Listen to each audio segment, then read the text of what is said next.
बाली की आधी शक्ति खींचने वाले वरदान से अनजान दिग्विजयी रावण ने बाली को अचानक एक ऐसा गुस्सा मारा कि दर्द से कराहता बाली दूर जा गिरा। और जैसे ही बाली ने ये देखा कि यह दुस्साहस रावण ने किया है, बाली के क्रोध का ठिकाना न रहा। बाली क्रोध से गर्जना करते हुए उठा और पास ही पर एक चट्टान को उठाकर रावण की ओर ऐसे फेंका कि रावण दर्द से कराहता हुआ दूर जा गिरा।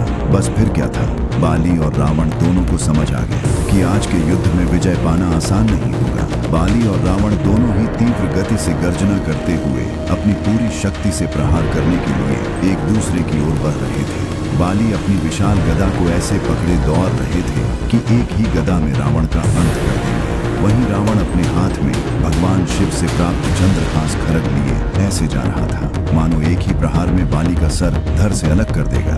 और तभी एक प्रचंड आवाज के साथ बाली की विशाल गदा और रावण की शक्तिशाली खड्ग के बीच भयानक टक्कर होते ही ऐसा विस्फोट हुआ मानो पृथ्वी पर प्रलय शुरू हो गया।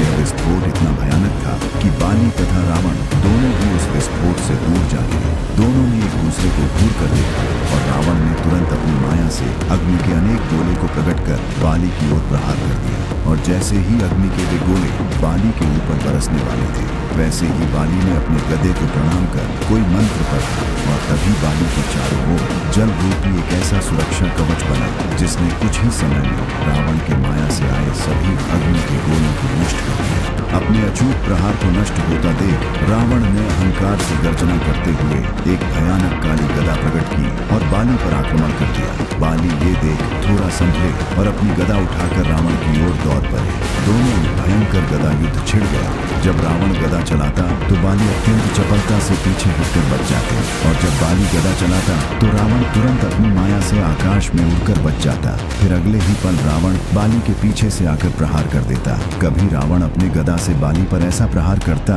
कि बाली गिर पड़ते तो कभी बाली के भीषण प्रहार से रावण कराह उठता। दोनों में ऐसा भयानक गदा युद्ध चल रहा था कि उसकी आवाज से पृथ्वी जैसे डोलने लगी। काफी देर युद्ध के बाद जब रावण पसीने पसीने हो गया और जब उसे लगा कि वो बाली को गदा युद्ध में हरा नहीं पाएगा तो वो तुरंत अदृश्य हो गया। बाली को लगा रावण शायद युद्ध से भाग खड़ा हुआ और तभी रावण आकाश में एक मायावी रथ में प्रकट हुआ और ठहाके मारकर हंसने लगा। और अब शुरू हुआ बाली और रावण का वो भयानक युद्ध जिसने बाली को अपनी असली शक्ति दिखाने के लिए मजबूर कर दिया। रावण ने बिना समय गवाए अपने भयानक गदा को बाली की ओर चला दिया। पहले तो बाली को समझ नहीं आया कि अचानक ये क्या हुआ, पर जैसे ही रावण की वो प्रलयंकारी गदा बाली के करीब आई, बाली ने भी दहाड़ते हुए तुरंत अपनी गदा से रावण की गदा की ओर प्रहार कर दिया। दोनों गदा एक दूसरे की तरफ ऐसे बढ़ रही थी मानो यह गदा नहीं ब्रह्मास्त्र हो। और तभी उस दोनों गदा के टकराने का ऐसा भयानक विस्फोट हुआ कि आकाश में स्थित देवता भी कांप उठे। रावण ने तुरंत अपना मायावी धनुष प्रकट किया और एक ऐसा बाण चलाया कि वो बाण हजारों भयानक सर्पों में बदल गया और तीव्र गति से बाली को अपना ग्रास बनाने के लिए बढ़ चला। यह देख बाली ने भी अपना दिव्य धनुष प्रकट किया और एक ऐसा बाण चलाया कि वो बाण हजारों गरुड़ में बदल गया और रावण के सभी सर्पों को नष्ट कर दिया। रावण ने अपने अनेक अस्त्रों से बाली पर प्रहार किया और बाली ने भी उसका समुचित उत्तर दिया। पर असली रोमांच तो तब आया जब धीरे धीरे करके रावण के सारे अस्त्र विफल हो गए और तब रावण क्रोध में आकर ब्रह्मशिर अस्त्र का आवाहन करने लगा। यह देख बाली क्रोध से तमतमा उठा। उसके क्रोध का ठिकाना न रहा। बाली ने अपना आकार बढ़ाना शुरू किया और अत्यंत विकराल रूप लेकर एक विशाल पर्वत उठाकर रावण के रथ पर दे मारा। रावण का रथ खंड खंड हो गया। रावण भी दर्द से कराहते हुए धराम से जमीन पर गिर पड़ा, पर रावण तुरंत उठा और फिर से अपने धनुष से ब्रह्मशिर अस्त्र का आवाहन करने लगा।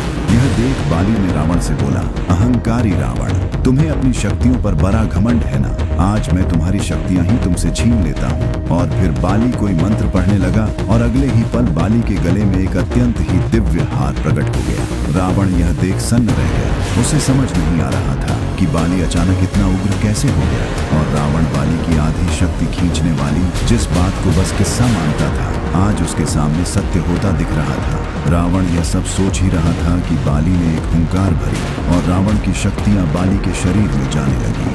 रावण चीखता रहा, चिल्लाता रहा, पर उसकी पुकार किसी ने नहीं सुनी। और कुछ ही समय पश्चात जब बाली ने रावण की आधी शक्तियां छीन ली तो रावण इधर उधर भागने लगा।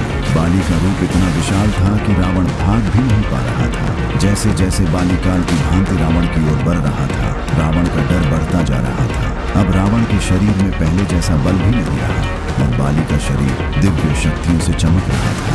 बाली गर्जना करता हुआ रावण के पास पहुंचा और उसे अपनी मुट्ठी में दबाकर ठहाके मारकर हंसते हुए कहने लगा, तो क्या यही था तुम्हारा बल रावण? इसी बल से तुमने देवताओं को परास्त किया था। अब देखो मैं कैसे तुम्हारा अंत करता हूँ। इस पर रावण बोल उठा, बाली मैं रावण हूँ।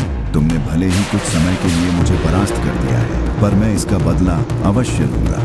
यह सुन बाली ने सोचा, अगर मैंने रावण को मार दिया तो कोई मेरा विश्वास नहीं करेगा कि मैंने रावण को हराया है। और ये सोच बाली ने रावण को अपनी कांख में दबाकर जंगलों पर्वतों के बीच छलांग मारने लगा। बाली जहाँ भी जाता सबको दिखाता, देखो मैंने रावण को हराया है। और जब ऐसे ही 6 महीने बीत गए तो बाली की उछल कूद से घायल रावण करुण स्वर में बाली से क्षमा मांगने लगा और बाली को अपनी मित्रता का प्रस्ताव दिया। इस पर बाली ने दया करके रावण को छोड़ दिया और रावण की मित्रता स्वीकार कर ली। और इस